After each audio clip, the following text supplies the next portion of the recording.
Yo mes guerrières, bienvenue pour cette nouvelle vidéo. Donc là aujourd'hui, parce que vous avez été plusieurs à me demander au niveau de mes abonnés, de vous montrer le build de nécromancien que j'avais créé. Alors à savoir que mon build nécromancien est très efficace, honnêtement, jusque là du T11 tranquille. Après il y a encore du up à faire éventuellement pour atteindre le T12. Mais franchement là, si votre but c'est juste de chill avec un build efficace et de bien vous amuser, vous arrivez au T10 sans problème, T11 avec un peu plus de focus pour les dégâts reçus. Et franchement, ça passe. Donc, tout de suite, je vais vous montrer un petit peu. Donc, on va commencer par les compétences, bien évidemment, comme d'habitude. Donc, aucune compétence de base sur mon build. À savoir que je suis parti sur un build véritablement invocation armée des morts. Donc, je joue vraiment avec tous mes serviteurs et l'armée des morts. Donc, moi, j'ai utilisé la section. C'est uniquement pour avoir des dashs. La section, je m'en sers, c'est comme une téléportation de sorcier. Ça me permet d'être très rapide. Ça a de la consommation de ressources, bien évidemment, mais ça vous fait faire de très beaux dashs vers l'avant. J'ai réduit son coût en essence, forcément. Et aussi que ça ralentit les adversaires pendant 3 secondes. Histoire que c'est quand même une utilité. Donc au niveau des mages squelettes, comme j'ai dit, je joue avec toutes mes invocations. Donc j'ai pris que les mages squelettes, quand ils attaquent, ils ont 5% de chance d'octroyer des cumuls de férocité, d'accablement ou de détermination, c'est aléatoire. Mais bon, 5% de chance vu le nombre de dégâts qu'ils font, ça proc quand même assez facilement. Ensuite, j'ai pris du coup les bonus aux dégâts sur la durée. Vos mages squelettes infligent 15% de dégâts supplémentaires. Ce bonus est augmenté de 1% chaque seconde pendant laquelle le mage squelette reste en vie jusqu'à 25%. Ce qui veut dire que si vous jouez correctement, vous avez 25% de dégâts supplémentaires quasiment continus avec vos mages du moment qu'ils ne meurent pas. Et sur le passif principal, j'ai pris 2 mages squelettes supplémentaires. Ensuite, on est parti sur l'explosion macabre parce que du coup, on va beaucoup jouer justement sur la consommation de cadavres. Et donc, l'explosion macabre, elle a fait exploser les cadavres au sol, ce qui est considéré comme de la consommation. Et donc, j'utilise donc l'explosion macabre fait exploser jusqu'à 2 cadavres supplémentaires. Donc, c'est-à-dire 3 cadavres qui explosent à la fois. Donc, niveau dégâts, c'est plutôt rentable. La taille d'explosion macabre est augmentée de 50% et ses dégâts de 75%. On s'en sert vraiment comme une bonne base de dégâts. Et l'explosion macabre a 20% de chance d'engendrer des orbes de sang. Ça, on y reviendra après. Vous comprendrez pourquoi j'ai l'utilité des orbes de sang. Donc, les guerriers squelettes, la base. Donc les guerriers squelettes, pareillement, lorsque vous commandez vos guerriers squelettes, ceux-ci infligent 25% de dégâts supplémentaires. Donc quand ils disent vous les commandez, c'est quand vous activez pour les diriger vers votre cible. Donc tout ça, il faut avoir le sort dans sa barre pour vraiment les contrôler un minimum. Donc le nombre de squelettes augmenté de 3. Et en dessous, les guerriers squelettes ont 30% de chance de rendre les adversaires vulnérables. Car on va beaucoup jouer aussi, encore une fois, sur les dégâts, sur la vulnérabilité. Après, pour les compétences macabres, du coup, on utilise le golem, où le golem inflige 30% de dégâts supplémentaires aux adversaires vulnérables. Et moi, je joue sur le triple golem, ce qui veut dire qu'au lieu d'avoir un seul gros golem, on va en avoir 3. Ils vont infliger que 60% de leurs dégâts de base. Donc on veut dire que là, vous partez sur la base de on perd 40% de dégâts, mais c'est multiplié par 3 en soi. Donc on n'y perd pas tant que ça, et vous gagnez 30% de vitesse d'attaque. Sachant que là, on vient de rajouter 30% de dégâts supplémentaires contre les cibles vulnérables, ce qui veut dire qu'en gros, on est assez proche de leurs dégâts d'origine, sans rajout. Mais du coup, il y en a 3 au lieu de 1, donc il n'y a pas vraiment de perte de dégâts. Ensuite, on est parti sur la Vierge de Fer.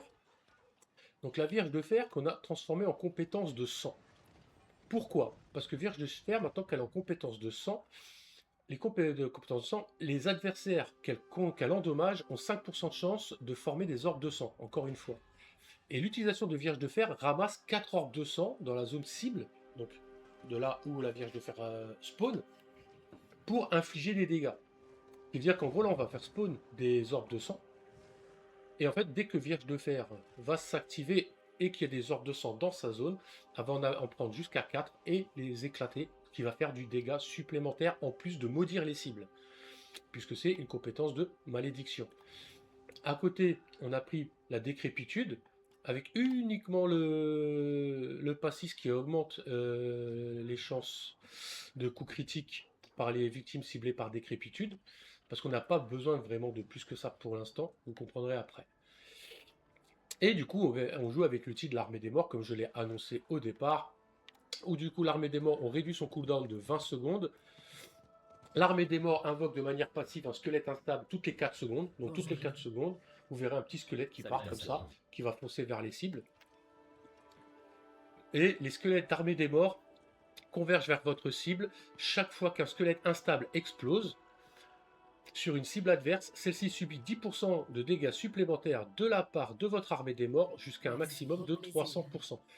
Ce qui veut dire que vu que l'armée des morts elle envoie justement des squelettes instables, du coup, à chaque fois que ça va aller toucher, ça va se cumuler, plus celui qui part toutes les 4 secondes, ce qui va justement donner beaucoup plus de chances d'avoir le maximum de dégâts de 300%.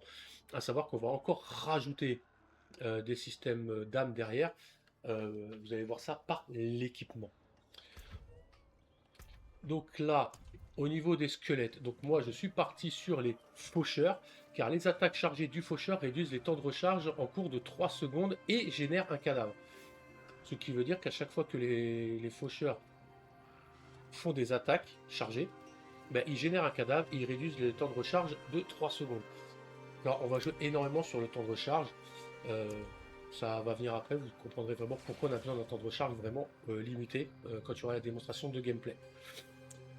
Au niveau des mages, je suis parti sur l'ombre, sur le deuxième opus, car en gros, les projectiles des mages de l'ombre vous octroient à vous et aux mages de l'ombre une barrière équivalente à 4,7% de votre maximum de points de vie pendant 4 secondes jusqu'à un maximum de 47%. Ce qui veut dire qu'en gros, tant que les mages envoient leurs projectiles sur des cibles, ben, ça va vous mettre un shield sur vous, ce qui vous permet d'avoir une survie, et sur les mages eux-mêmes. Ce qui du coup équivaut au bonus de dégâts qu'on a eu tout à l'heure, qui faisait que tant que les mages restaient en vie, ils pouvaient cumuler des points de détermination, d'accablement et autres. Donc grâce à ça, ils restent en vie plus longtemps. Donc ça vous permet d'avoir ces cumuls en quasi continu aussi. Et pour le golem, moi je suis parti sur le golem de fer que j'ai sacrifié, car vous infligez 15% de dégâts critiques supplémentaires, mais les dégâts infligés par votre golem sont réduits de 50%. Donc en gros, là, on part du principe du triple golem et du bonus que j'ai pris. Donc on va dire que là, les golems en soi sont à 45% de dégâts en soi, totaux, chacun, les 3. Donc comme je dis encore une fois, vu qu'il y a les 3, ça va, ça fait quand même un bon dégât, ça tape quand même. Après, sur ça, il n'y a pas d'obligation. Le golem, vous pouvez peut-être choisir de sacrifier ou pas, de jouer avec un simple golem, pas forcément 3. Mais moi, j'ai préféré jouer comme ça parce que j'ai vraiment vu une efficacité. Donc là, on va passer sur l'équipement. Donc sur l'équipement, vu que je joue avec l'armée des morts, je suis parti sur la lame de Zir. Donc je l'ai eu en mythique. Et j'ai eu de la chance parce qu'à la transfiguration, j'ai pu augmenter la qualité de 20 points, ce qui n'est pas négligeable. Donc du coup avec les stats de multiplicateur de dégâts critiques, multiplicateur de tous les dégâts, intelligence et dégâts d'armes, car on va jouer essentiellement sur les dégâts critiques. Donc c'est pour ça que dégâts critiques et multiplicateur de dégâts sont vraiment la base essentielle. Et du coup là j'ai mis dégâts par cumul d'accablement, parce que vu que je vais générer pas mal d'accablement, au final, de par mes compétences, ça va augmenter quand même pas mal mes dégâts. Et donc du coup on a pris Zir, pourquoi? Parce que les dégâts de vos créatures invoquées infligent malédiction vampirique aux adversaires. La consommation d'un cadavre octroie également 3 âmes de malédiction vampirique qui peut désormais cumuler jusqu'à 20. Ce qui veut dire que tant que tu n'envoies pas l'armée des morts, tu peux cumuler jusqu'à 20 âmes supplémentaires qui s'enverront avec l'armée des morts. Car l'armée des morts est la seule compétence qui permettra d'envoyer ces âmes-là. Et ces âmes-là, du coup, voilà, de toute façon c'est écrit, seule armée des morts permet désormais de déchaîner les âmes de la malédiction vampirique, ce qui augmente les dégâts de l'armée des morts de 65%. Ce qui veut dire que dès qu'on envoie les âmes, on prend 65% de dégâts supplémentaires sur notre armée des morts qui peut déjà grimper jusqu'à 300% de base. Donc on reprend 65% sur les 300%, ce qui n'est plutôt pas négligeable. Au niveau des gemmes, je suis parti sur les multiplicateurs de dégâts, parce que ça prend les dégâts globaux, puisque les mages font aussi des dégâts d'ombre. Donc, ça accumulera pour les dégâts critiques, les dégâts d'ombre, ou les dégâts physiques. Enfin, tous les dégâts, ça prend vraiment tous les dégâts. Au niveau des pieds, je suis parti sur l'aspect de toucher maudit, car en fait, c'est un aspect qu'on peut, même s'il ressemble à l'aspect de la lame de Zir, on peut le cumuler. Ce qui veut dire que là, vos compétences ont jusqu'à 40% de chance d'infliger aux adversaires une malédiction vampirique. Toutes les cibles affectées par la malédiction vampirique et également vulnérables, du coup, double possibilité. Les âmes stockées par la malédiction vampirique infligent 60% de dégâts supplémentaires. Ce qui veut dire que ces 60% se rajoutent à ça. C'est-à-dire que là, j'ai les 65% d'augmentation pour l'armée des morts, mais là, du coup, les 20 âmes vampiriques, là, quand elles vont partir, elles vont aussi bénéficier de ces 60% de dégâts supplémentaires. Ce qui rend, du coup, le système des âmes vampiriques et de l'armée des morts encore plus efficace en termes de dégâts. Au niveau des stats, hein, c'est des gens, c'est des pieds, hein, donc forcément on est parti sur double vitesse de déplacement, point de vie, intelligence, et moi j'ai mis plus 3 au rang de guerrier squelette pour augmenter leurs dégâts. Sur les jambes, je suis parti sur les jambes de lune de sang. Alors déjà parce que ça rajoute, encore une fois là, du dégât critique, enfin du multiplicateur de dégâts critiques, ça me rajoute plus 3 à mes mages, donc ça les rend encore plus efficaces, et surtout, vos invocations ont 9,7% de chance d'appliquer aléatoirement décrépitude ou vierge de fer. C'est pour ça que j'ai pas mis beaucoup de points dans la décrépitude parce qu'il n'y avait pas besoin, et que la vierge de fer, je l'ai transformée en sang, ce qui fait qu'avec ces jambes-là, en fait, 9,7% de chance, on se dit que c'est pas beaucoup, mais quand on a 22 pets qui tapent tous ensemble, ça spawn quasi régulièrement. Ce qui fait que du coup, je bénéficie de ces 2 malédictions gratuitement grâce à ces jambes, et j'inflige 59% de dégâts critiques supplémentaires sur les cibles affectées par les malédictions. Ce qui veut dire qu'à chaque fois qu'il y a Vierge de Fer ou Décrépitude qui s'active, je prends un bonus de dégâts de 59%. Ce qui est assez intéressant. Au niveau des runes, sur les jambes, moi j'ai mis justement, vous invoquez la compétence Vierge de Fer du Nécromancien. Ce qui inflige des dégâts sur la durée et renvoie les dégâts infligés aux adversaires. Parce que du coup, la Vierge de Fer, ça permet de 1, ça me protège puisque ça renvoie les dégâts, ça les maudit, encore une fois, et faut pas oublier que la Vierge de Fer, du coup, elle aspire les orbes de sang pour en faire des dégâts. Ce qui veut dire que le fait, vous me direz pourquoi tu le mets en rune, alors que tes jambes l'envoient déjà. Ben parce qu'en fait, les jambes vont envoyer soit Vierge de Fer, soit Décrépitude.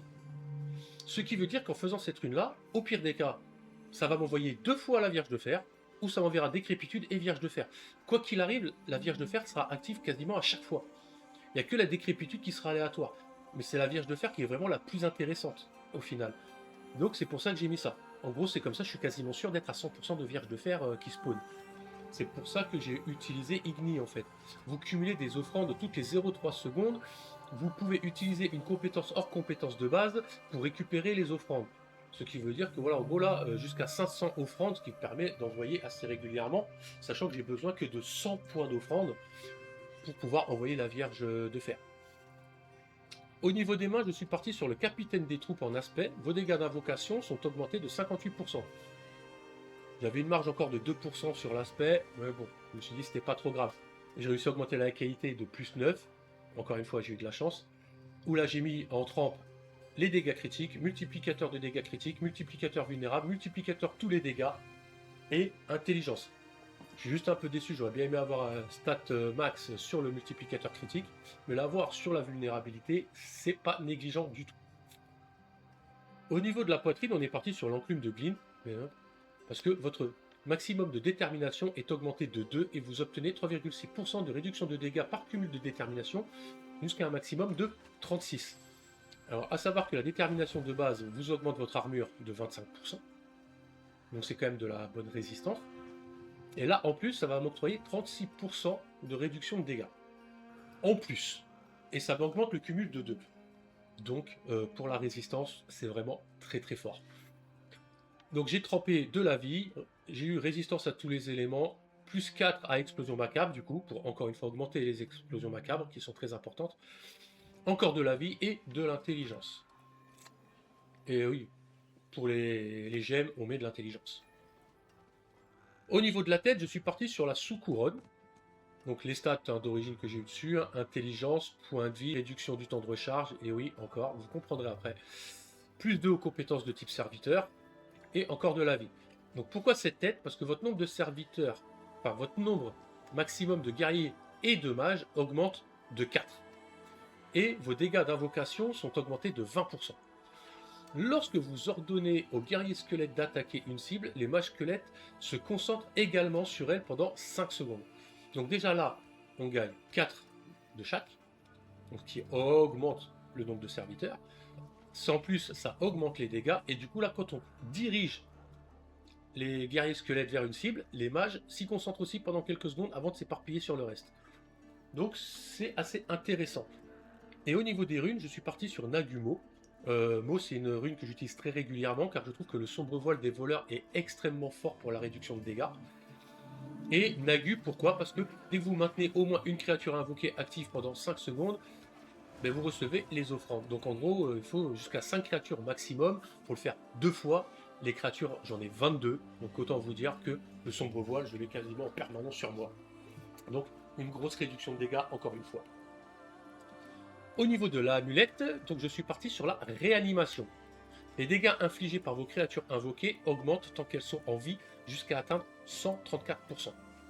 Donc les dégâts des mages, je sais que eux ils vont augmenter à ce cumul-là, puisqu'ils se protègent eux-mêmes avec un shield qui nous met sur nous aussi. Après les guerriers squelettes et les golems, ça, s'ils restent en vie plus de 10 secondes, ils auront l'augmentation aussi. Après, il y en a certains qui peuvent mourir, mais ils ne mourront pas tous en même temps, ce qui veut dire qu'il y aura cette augmentation de dégâts quasiment régulièrement sur une bonne partie de vos invocations. Donc, c'est un très très bon aspect. Au niveau de la trempe, on est parti sur les dégâts critiques, encore une fois. Multiplicateur de dégâts physiques, multiplicateur de dégâts critiques, génération de vie et intelligence. À la transfiguration, j'ai eu de la chance, j'ai eu l'intelligence. Bon là, les dégâts physiques, c'était pas la priorité. J'aurais préféré avoir vulnérable ou tous les dégâts. Mais bon, ça sera encore un stuff qui sera potentiellement changeable. Et du coup, au Cuboradric, pour le deuxième aspect que vous pouvez mettre grâce au QL1, je suis parti sur vous avez 25% de chance de générer un cadavre à l'emplacement de la cible. Vos compétences cadavériques infligent 27% de dégâts supplémentaires. Ce qui veut dire que toutes mes compétences de cadavres, comme explosion macabre ou les guerriers squelettes, vont infliger des dégâts supplémentaires. Et surtout, ça permet 25% de chance de générer un cadavre, ce qui fait que si jamais on a un combat difficile contre un Uber Boss ou un boss où on ne peut pas générer de cadavres parce que les cadavres c'est par des victimes, ben ça va permettre d'avoir des cadavres qui se génèrent pour pouvoir utiliser explosion macabre en plus et augmenter nos dégâts. Ça sera par rapport au paragon que je vous montre par la suite. Au niveau de l'anneau, je suis parti sur Quereller, parce que vu que j'utilise essentiellement l'armée des morts qui est un ulti, comme ça, l'utilisation de la compétence ultime augmente vos dégâts de 53% pendant 8 secondes et l'ultime prend 2 rangs supplémentaires. Là, encore une fois, je suis parti sur le cumul aux dégâts d'accablement. Bon, j'ai eu plus 117 à toutes les caractéristiques à la transfiguration. Là, pareil, multiplicateur de dégâts physiques, multiplicateur vulnérable, multiplicateur critique et intelligence. En gros, physique, j'aurais pu changer. Mais apparemment, j'ai oublié de le faire. Mais croyez-moi, ça va. C'est pas trop grave. Et du coup, le dernier anneau, je suis parti sur le pacte d'os. Pourquoi? Parce que le pacte d'os, vos serviteurs obtiennent 33% de vitesse d'attaque et de chance d'infliger des coups critiques, donc ce qui n'est pas négligeable. Et lorsque un de vos serviteurs meurt, vos autres serviteurs enragent et réinfligent 33% de dégâts supplémentaires. Donc encore une fois, c'est un anneau qui est vraiment extrêmement fort et intéressant. Et là-dessus, je suis parti encore une fois sur multiplicateur vulnérable, critique, point de vie, intelligence. Et j'ai eu maximum de points de vie augmentés par le cube. Maintenant, on va partir sur les paragons.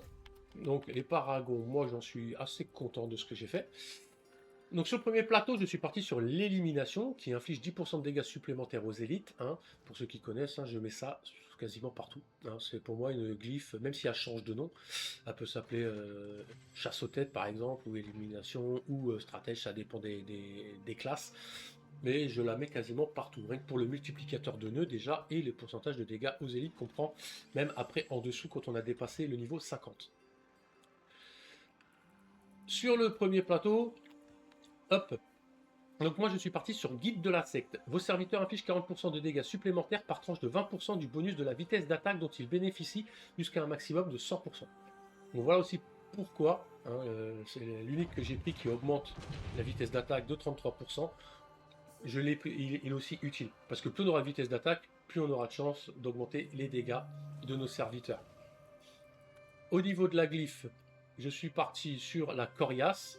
car elle augmente les dégâts de mes guerriers squelettes et j'obtiens 20% de dégâts supplémentaires de toutes mes invocations. Donc c'est invocation, c'est-à-dire golem, squelette et mage. Sur le plateau d'après, je suis parti sur nécrose. La consommation d'un cadavre augmente les dégâts infligés de 60% pendant 8 secondes. D'où le fait que justement j'utilise aussi l'explosion macabre qui consomme les cadavres pour avoir droit à cette augmentation-là de 60%. Et qu'il faut justement avoir des cadavres qui se créent même quand on est face à un boss unique, parce que justement pour pouvoir les consommer et avoir l'augmentation de dégâts. Je suis parti sur la glyphe de garde-tombe, car du coup garde-tombe confère un bonus du coup sur tous les nœuds rares de l'ensemble, ce qui n'est pas négligeant, et vous infligez 3% de dégâts supplémentaires pour chaque cadavre à proximité jusqu'à un maximum de 18%. Ce qui veut dire que plus il y a de cadavres autour de vous, plus vous avez de chances d'avoir les 18%. Donc la génération de cadavres et la consommation de cadavres sont extrêmement intéressants et importants sur ce build. Sur l'avant-dernier plateau, je suis parti sur la fragilité. Inflige 60% de dégâts supplémentaires aux cibles maudites. Donc à chaque fois qu'une cible sera maudite par ma Vierge de Fer ou ma décrépitude, j'ai 60 dégâts supplémentaires. Et pour la glyphe, je suis parti sur l'essence. Les coups critiques infligent 22% de dégâts supplémentaires aux cibles en bonne santé et ça augmente directement les dégâts que j'inflige en dégâts critiques. Donc c'est quand même assez important vu que je mise beaucoup mes dégâts sur le critique. Et ensuite, pour le dernier plateau, je suis parti sur l'odeur de la mort. Vous obtenez 15% de réduction de dégâts et infligez 45% de dégâts supplémentaires. Sans condition. C'est gratuit. Fait que là, dès le moment que vous l'avez, vous avez 15% de réduction de dégâts et 45% de dégâts supplémentaires. Et sur la glyphe, je suis parti sur la glyphe des mages qui augmente les dégâts des mages et encore une fois, réaugmente de 20% les dégâts de toutes mes invocations. Donc mage, squelette et golem, comme je l'avais expliqué juste avant. Donc voilà, donc je vous laisse 2 petites secondes comme ça si jamais vous avez un besoin de vouloir exactement faire le chemin. Je ne conseille pas, je vous conseille quand même d'essayer de faire vos propres routes, mais au cas où. Voilà, comme ça, vous voyez un minimum. Ça vous laisse le temps de faire pause. Donc, niveau gameplay, je vais vous montrer ça vite fait sur la zone d'entraînement. Pour vous montrer un petit peu le système de la mécanique.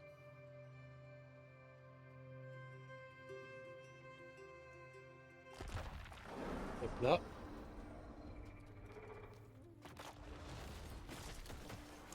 Donc on prend du boss. Mannequin multiple toujours. Voilà.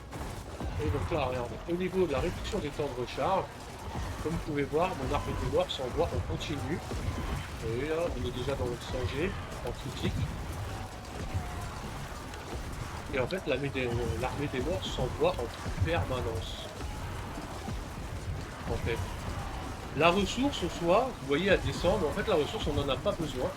Là, en fait, je maintiens le carré. En fait, là, en gros, je fais de l'explosion de cadavre en continu. Vous voyez, 146 G, ça grimpe. Je donne juste quelques orbes quand j'ai la mana. Et en fait, l'armée des morts, regardez, c'est mon R2. Il n'y a aucune galère. Aucune galère du tout. Ça s'envoie tout seul. Vous voyez, depuis qu'à 163 G. Franchement, au calme. Avec ce build là, vous n'avez aucun problème de quoi que ce soit. Donc là, voilà. Comme je dis là, voilà, je suis sur le T11 avec pour l'instant. Il y a encore du up à faire, hein. J'ai encore quelques paravents à rajouter. Comme j'ai expliqué, j'ai mis quelques dégâts physiques sur certains stuff, donc il y a moyen de changer. Et comme vous pouvez voir, regardez, je vous montre d'un peu plus loin. Regardez, là, on voit l'armée des morts. Regardez. Hop, je donne les ordres aux collègues. Ouais, ça c'est le dash de la section. Et en vrai, quand vous tapez, voilà. En gros, ça va donner ça. Plutôt sympathique, hein. Le dégât, je trouve que ça envoie plutôt pas mal. Donc voilà. Donc je referai une petite vidéo plus tard avec un gameplay complet où je vous montrerai comment ça donne dans la fosse face à des Uber Boss. Là c'était vraiment la vidéo explicative. Donc j'espère que cette vidéo vous a plu mes guerriers et mes guerrières. Je vous dis à très bientôt pour de nouvelles vidéos. N'hésitez pas à vous abonner, liker ou commenter. Tout commentaire est toujours bon à prendre si vous avez des remarques ou autres. J'ai la critique très constructive. Et n'hésitez pas à me rejoindre tous les soirs. Je suis en live sur Twitch et TikTok à partir de 20h30 sous le même pseudo, Blondin95666. Donc je vous dis à très vite, mes guerriers, mes guerrières, et je vous souhaite une bonne fin de journée.